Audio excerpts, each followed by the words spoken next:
Graça e paz a todos que estão nos dando a honra e o privilégio de acompanhar e participar conosco deste culto de adoração da presença de Deus e de ministração da palavra do Senhor. Sejam, pois, todos bem-vindos a este que é o nosso último culto numa quinta-feira, e retornaremos a partir da primeira semana do mês de janeiro de 2022. Quero convidá-los a orarmos ao Senhor e a Ele pedirmos a sua bênção para os nossos corações, mas também pedirmos para que o Espírito Santo que em nós habita ministre a este culto em nosso coração, com a certeza de que o que nós vamos fazer seja para louvor, para honra e para a glória do Deus da nossa vida, que é o único Deus vivo e verdadeiro. Oremos ao Senhor nosso Deus. Bendito Deus e Pai eterno, nós lhe agradecemos pela bênção de buscarmos a Tua face, na certeza de que nós vamos encontrar o Senhor.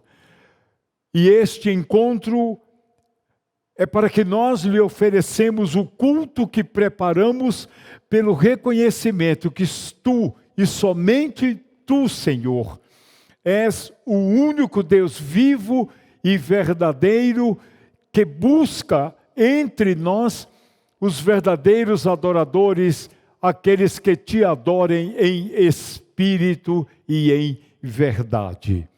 Ó Deus, recebe a nossa adoração, porque queremos oferecê-la ao Senhor, em nome de nosso amado Senhor e Salvador Jesus Cristo, Teu Filho, em quem nós temos o perdão para os nossos pecados. Amém. Vamos adorar ao nosso Deus com cântico. O Ministério de Culto e Música da IBV Nova vai nos conduzir neste momento de adoração. Adoremos a Deus.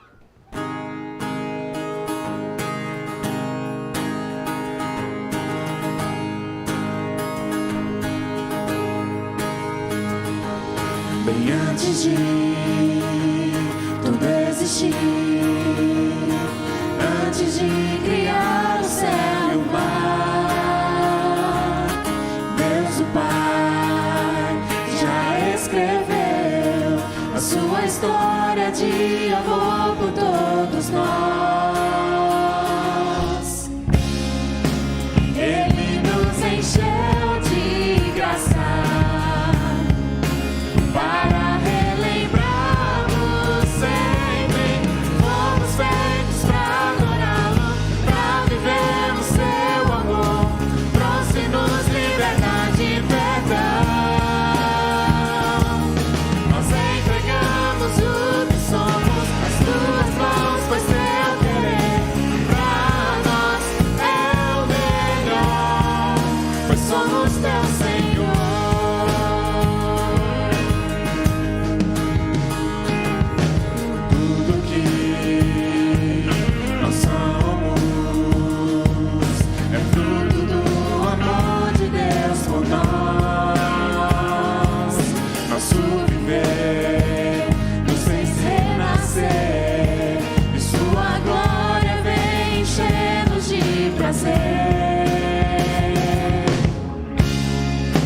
Ele nos encheu de graça para relembrarmos sempre, fomos feitos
Muito bem, estamos de volta agora com a palavra de Deus aberta diante dos nossos olhos, mas também precisamos abrir a porta do nosso coração para que o Espírito Santo ministre as verdades da palavra de Deus no meu, no seu, no coração de todos que estamos adorando e cultuando ao nosso Deus e Senhor. Carta aos Gálatas, capítulo 2. Vamos ler do verso 11 até o verso 21, como conclusão final deste capítulo 21, em que o apóstolo Paulo está fazendo a sua defesa para os demais apóstolos lá na cidade de Jerusalém, e ele testemunha disto para as igrejas ali na região da Galácia. Assim diz a palavra de Deus, Gálatas capítulo 2, versículo 11. Quando, porém, Pedro veio a Antioquia, enfrentei-o face a face por sua atitude condenável. Pois antes de chegarem alguns da parte de Tiago, ele comia com os gentios. Quando, porém, eles chegaram, afastou-se e separou-se dos gentios, temendo os que eram da circuncisão. Os demais judeus eram da circuncisão. Os demais judeus, também se uniram a ele na hipocrisia, de modo que até Barnabé se deixou levar. Quando vi que não estavam andando de acordo com a verdade do Evangelho, declarei a Pedro diante de todos: você é judeu, mas vive como gentil e não como judeu. Portanto, como pode obrigar gentios a viverem como judeus? Nós, judeus de nascimento e não gentios pecadores, sabemos que ninguém é justificado pela prática da lei, mas mediante a fé em Jesus Cristo. Assim, nós também cremos em Cristo Jesus para sermos justificados pela fé em Cristo e não pela prática da lei, porque pela prática da lei ninguém será justificado. Se, porém, procurando ser justificados em Cristo, descobrimos que nós mesmos somos pecadores, será Cristo então ministro do pecado? De modo algum. Se reconstruo o que destruí, se reconstruo o que destruí, provo que sou transgressor, pois por meio da lei eu morri para a lei, a fim de viver para Deus. Fui crucificado com Cristo. Assim, já não sou eu quem vive, mas Cristo vive no meu corpo. E vivo pela fé no Filho de Deus, que me amou e entregou-se a si mesmo por mim. Não anulo a graça de Deus, pois se a justiça vem pela lei, Cristo morreu inutilmente. Dando sequência à sua argumentação, Paulo provavelmente, ainda reproduzindo sua censura a Pedro, fez uso de uma figura tirada do contexto da construção civil, como está no verso 18, quando ele diz: se reconstruo o que destruí, provo que sou transgressor. Ele então está afirmando que se ele reconstruísse o que ele destruiu, o entulho da destruição, então ele estava provando que ele não era um sábio construtor, que ele nem mesmo construtor ele seria.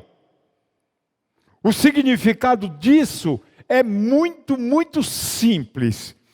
Paulo, Pedro e os demais crentes judeus, quando creram no Senhor Jesus Cristo, haviam como que destruído sua antiga confiança nas obras da lei. Eles tinham chegado à conclusão de que a lei não era capaz de fornecer abrigo seguro contra a culpa do pecado e que, justo por causa disso, tinham posto no chão todas as paredes de confiança que se alicerçavam na sua observância da lei. Então, passaram a viver em outra casa, com outros princípios, com outros valores, a casa da fé em Cristo, única edificação que era eficaz, real e oferecia total segurança. Cristo em cima e nós embaixo da graça de Deus em Cristo. Agora, porém, Pedro e seus companheiros estavam agindo como se voltassem a viver embaixo de novo da lei. Era como se estivessem edificando as paredes que foram destruídas com o mesmo material que eles tinham destruído, as paredes de confiança nas obras próprias e nas obras da lei, que eles já haviam destruído, jogado por terra, quando creram no Senhor Jesus Cristo como Salvador da alma deles e como Senhor da vida deles. Ora, isso era o mesmo que reconhecer que erraram quando deixaram de confiar na lei. Era o mesmo que afirmar que cometeram grave transgressão quando depositaram somente em Cristo a esperança de justificação. E aí, eles estariam trazendo a lei de volta e descartando a graça de Deus em Cristo Jesus, que os havia justificado de todo e qualquer pecado, de toda e qualquer transgressão. O versículo 19, ele diz assim: pois por meio da lei eu morri para a lei, a fim de viver para Deus. Aqui é uma coisa que precisa ficar destacado. Viver para a lei não significa viver para Deus. E viver para Deus significa deixar de lado, tirar da vida a lei para viver embaixo da graça. Então, aqui nesse verso 19 que acabamos de reler, ressaltando o absurdo da hipótese prevista no verso 18, Paulo mostra quão impossível era para ele qualquer reconstrução de confiança na lei. Ele está dizendo que ele morreu para a lei. Ou seja, havia se libertado completa e totalmente do seu domínio, do domínio da lei. Por isso, penso seja importante que destaquemos no capítulo 7 da carta aos Romanos, versos 4, 5 e 6, quando Paulo disse assim: assim, meus irmãos, vocês também morreram para a lei, por meio do corpo de Cristo, para pertencerem a outro, àquele que ressuscitou dos mortos, a fim de que venhamos a dar fruto para Deus.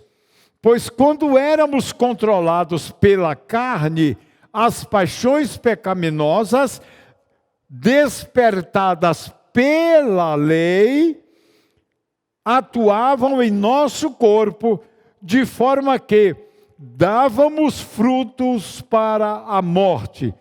Mas agora, morrendo para aquilo que antes nos prendia, fomos libertados da lei, para que sirvamos conforme o novo modo do Espírito, e não segundo a velha forma, a lei escrita.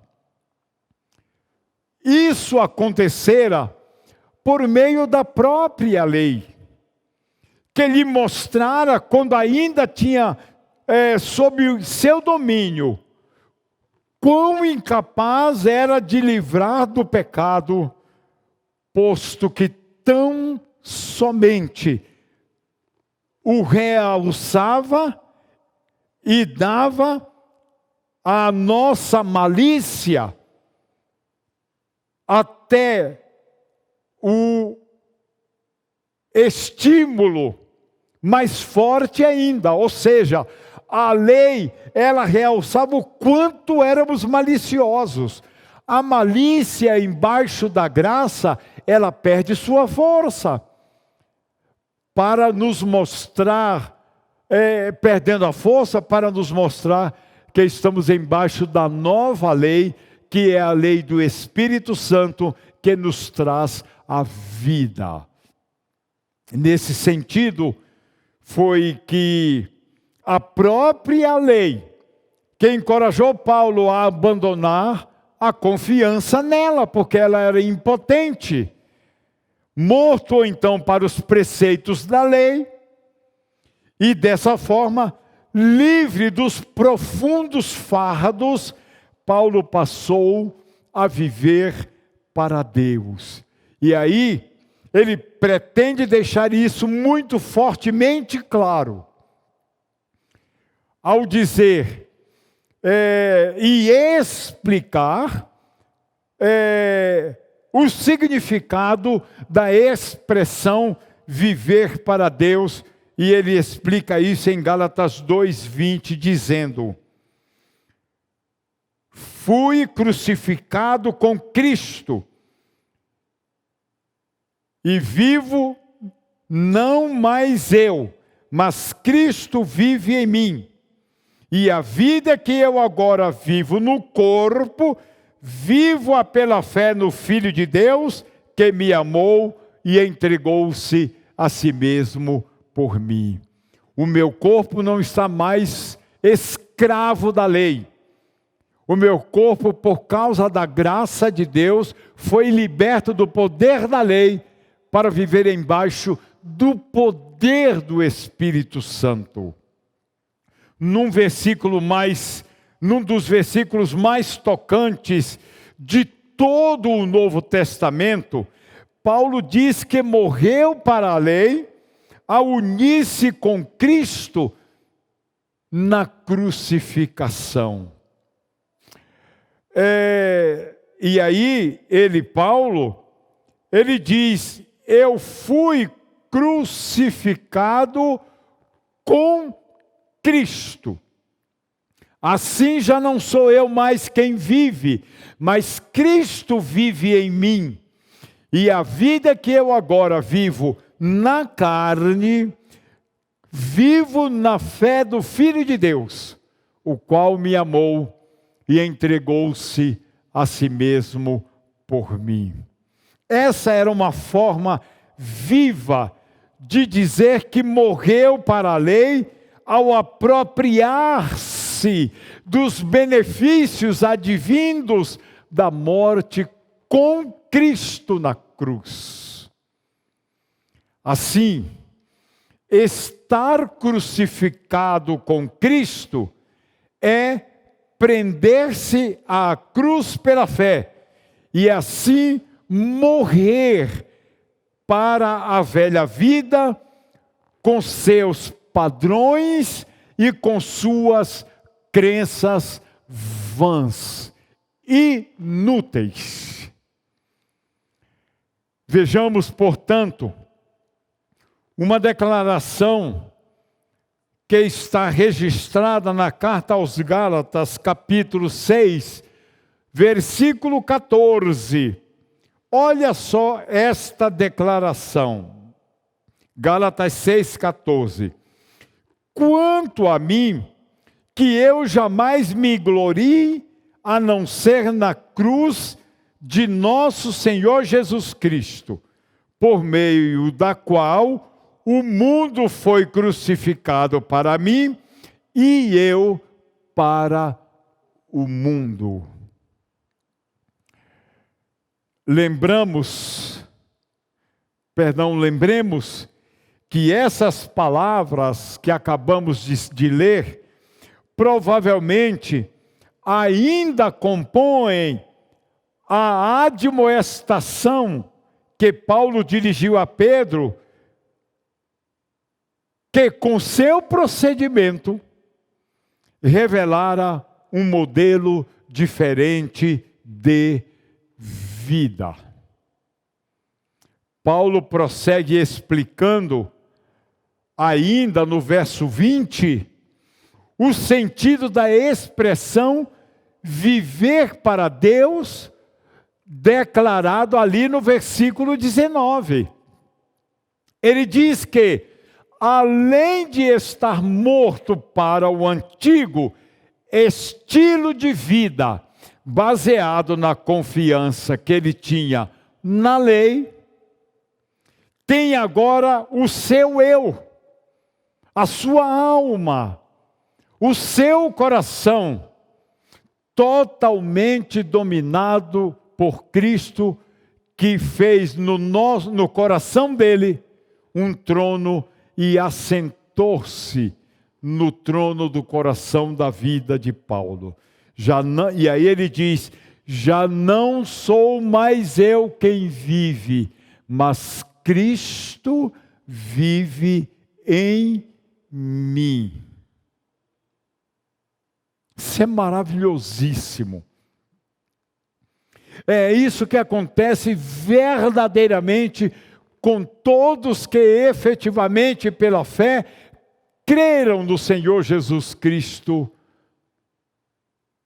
libertando-se do poder da lei.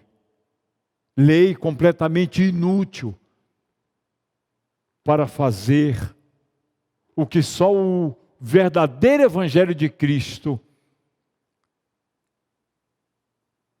fez na nossa vida, pelo poder do Espírito Santo. Então eu quero concluir dizendo que é nisto que reside o segredo de toda a vida cristã, de toda a piedade cristã. Cristo vivendo em nós.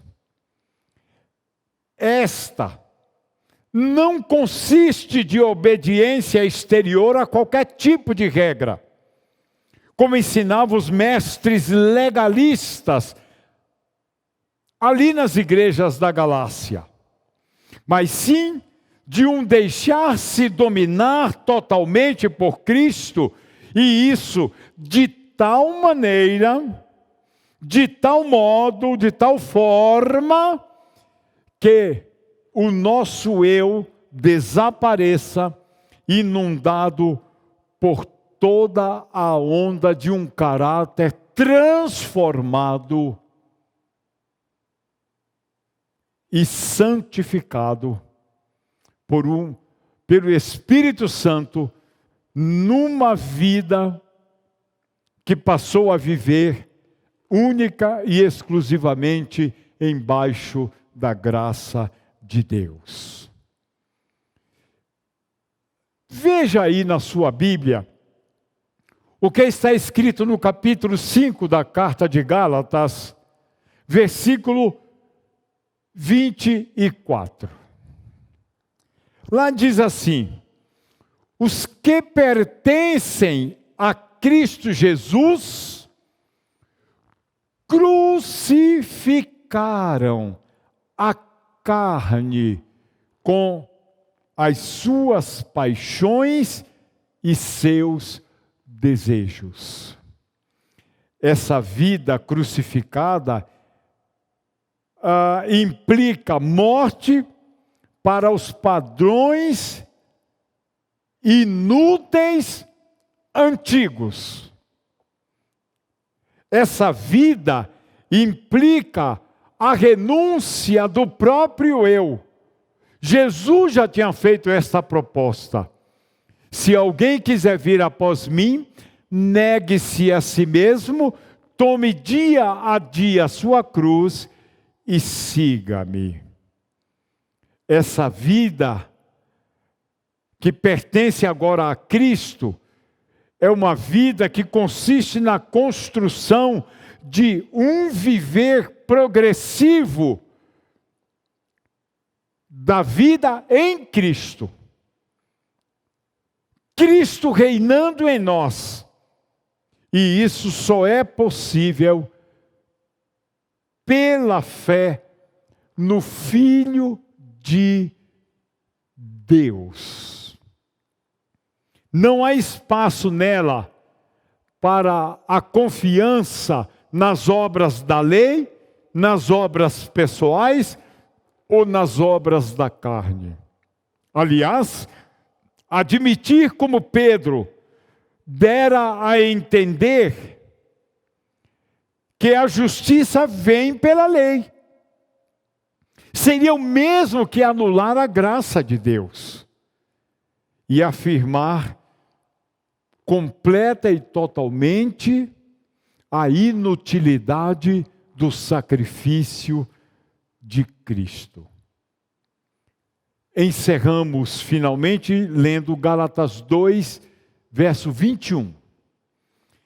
Não anulo a graça de Deus, pois se a justiça vem pela lei, Cristo morreu inutilmente. Entendeu? Você entendeu que a importância de viver para Deus embaixo da graça dele em Cristo?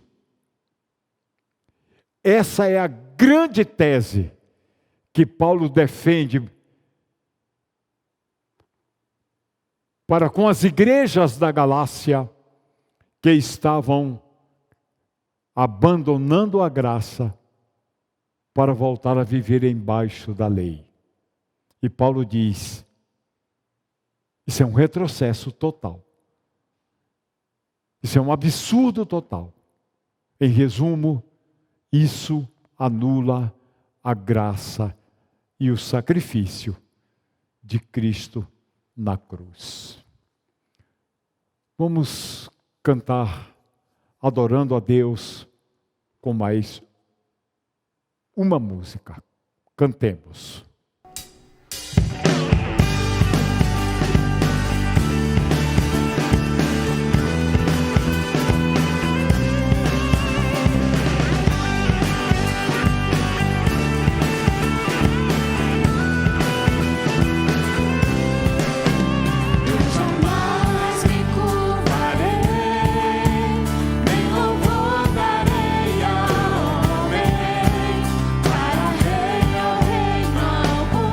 Jamais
aplaudir a Cristo Jesus, o nosso Senhor.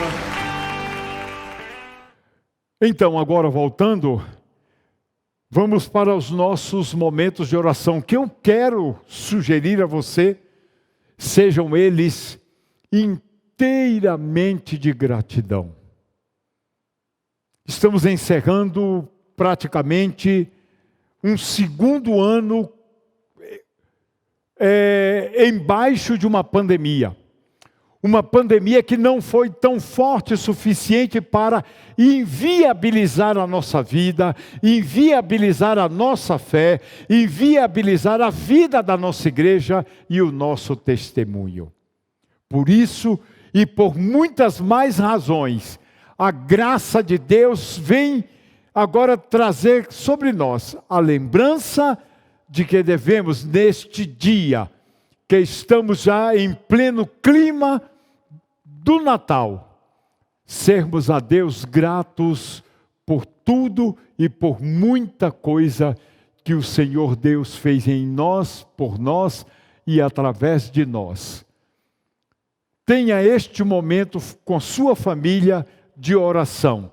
E depois você pode encerrar o culto aí mesmo na sua casa. Então eu me despeço desejando a você um Natal abençoado e abençoador e dizendo a você, fique na graça, fique na paz de Cristo, tenha uma noite tranquila na presença de Deus e logo, logo voltamos a nos encontrar de novo aqui. Tchau, uma boa noite a todos.